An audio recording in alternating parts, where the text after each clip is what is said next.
Hello, this video is the third in a series of 4 videos on Goldratt's rules of flow in project management. In 1997, Efrat Goldratt published a book on the critical chain project management method, the project management component of the theory of constraints. In 2023, his daughter Efrat Goldratt-Ashlag published the book Goldratt's Rules of Flow, the Principles of the Goal Applied to Projects. This work extends Efrat Goldratt's original concepts, refining them with 25 years of feedback of implementing the critical chain approach. This book proposes 8 rules that can accelerate the flow of projects in your organization, and which I will develop in this series of 4 videos, with 2 rules per video. In the first 2 videos, I covered the following rules: reduce bad multitasking, verify full kit, focus on the right priorities, and synchronize activities and resources. So let's continue with the 5th rule of flow as designated by Efrat Goldratt-Ashlag. This rule is ensure sufficient dosage. Efrat is referring here to densifying the amount of work done on a task or project to achieve better results. I'm going to illustrate this with 3 different examples from our clients.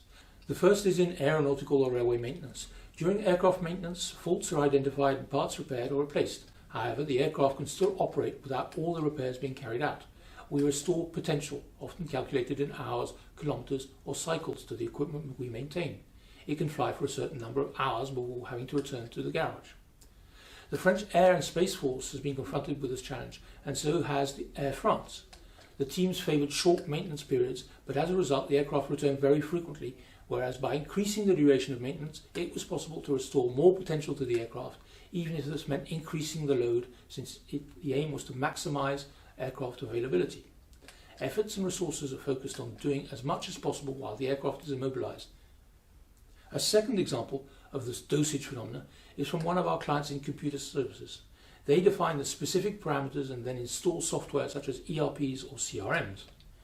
These companies want to improve the quality and speed of deployment of their solutions.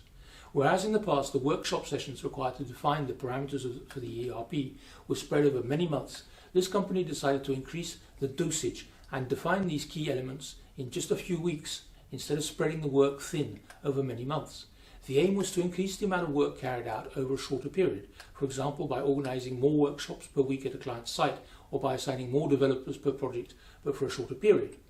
This meant a reduction in the number of projects running in parallel, but it also means that more projects can be completed more quickly. To give a third example, another of our clients in engineering to order was able to concentrate design studies over 8 weeks instead of 50 weeks previously, the work that had been too fragmented. To achieve such results, it is also necessary to implement the second rule mentioned in one of the previous videos, full kit. For the mechanics or consultants, developers or engineers in the examples just mentioned, they all need to be able to work in a focused way, and that means that there should be a preparation phase that has to be reinforced, often in collaboration with the clients. For dosage to work at its best, it is important to ensure that the full kit is present to keep teams focused. The next rule, the 6th, is to avoid unnecessary rework by finding what causes it. The flow of many projects is disrupted by rework, an activity that you thought was finished and it isn't, and you come back to it weeks or months later. The consequences are often far greater than you think. This was the case with one of our clients in the biomedical industry.